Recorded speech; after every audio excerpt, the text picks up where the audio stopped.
Nagawa ming Rusi. Bumabagsak yung kick niya pag nagka-cambio.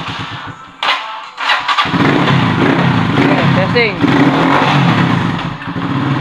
Okay, ayan o, lumalaglag o. Okay, sige pa. Okay. Ayan o. O yan, gagawin natin yan. O, sige, okay na. Boss, yung sira nito is yung transmission needle bearing niya. Ayan, gawa ng sobrang higpit yung magano ng kadena. Tapos yung hub nyo ay stock ng Rusi or TMX 155 na nilagyan ng steel bushing. Ayan o, sobrang tigas. Ayan o, tapos higpitan nyo po yung kadena, sobrang tigas. Masisira talaga yung needle bearing nyo. Sige mga boss, tignan natin niya kung yun nga ba. Yung mga boss, binabaklas na yung ano niya. Tingnan natin.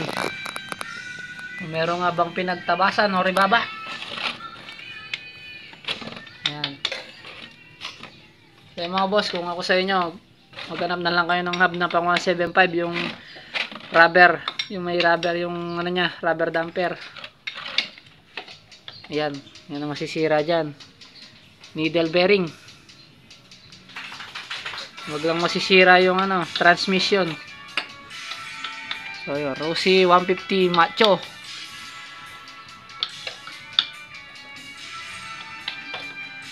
Ayan, tigas na itong hub nya. Steel bushing yung ginamit. Ayan, matatag na. Tingnan natin kung may ribaba. Konti pa yung lumabas na langis. Malaga yata sa chainsaw. Ayun, positive. Ayan o, puro dildil ng ano, pinagtabasan. Yan, kumikintab. Ayan o, pinagtabasan ng ano, alloy. So yun, 100% ay nasira to. Kataram na o. Ayan o. Hindi mataram. Yan. Yan ang nasira niyan. Needle bearing. Huwag sana masisira yung transmission. Ayan o. Oh, yun, mga boss. Automatic overall. Ayan, bakla.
So yung mga boss, nabahak na natin. Ayan yung mga lumitaw. Oh.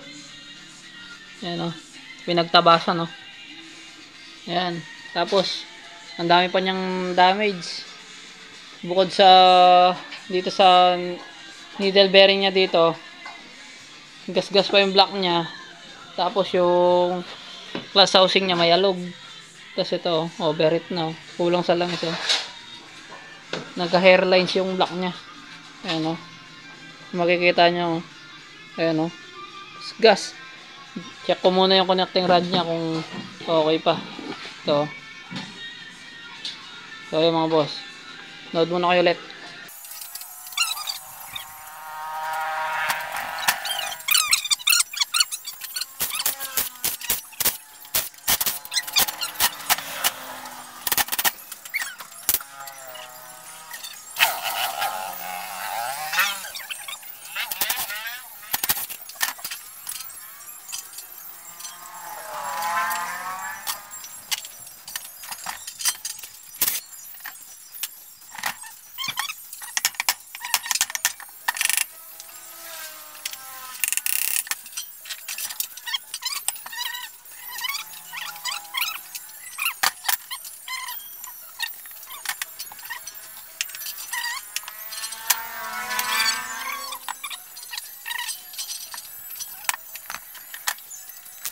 Ito yung nangyayari pag steel bushing ang nilagay nyo tapos sobrang higpit nyo pang magano ng kadena.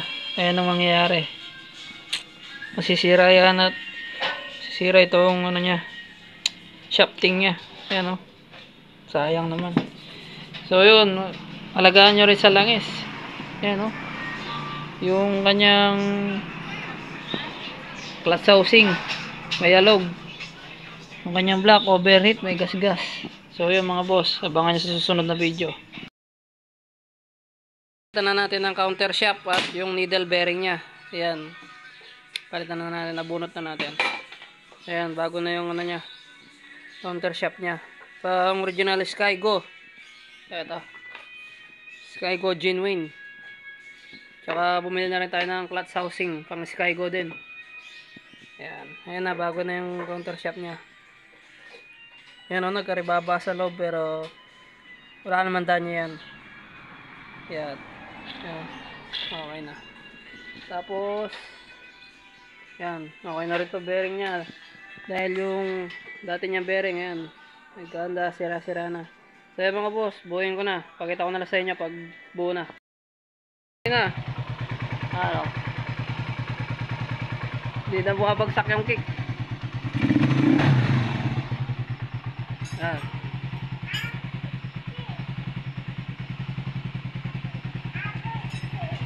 Ayun. Napalitan natin needle bearing, counter shaft. Yan. Tsaka block, clutch housing. Yan lang. Hindi na babagsak yung kick niyan. Yan, ah.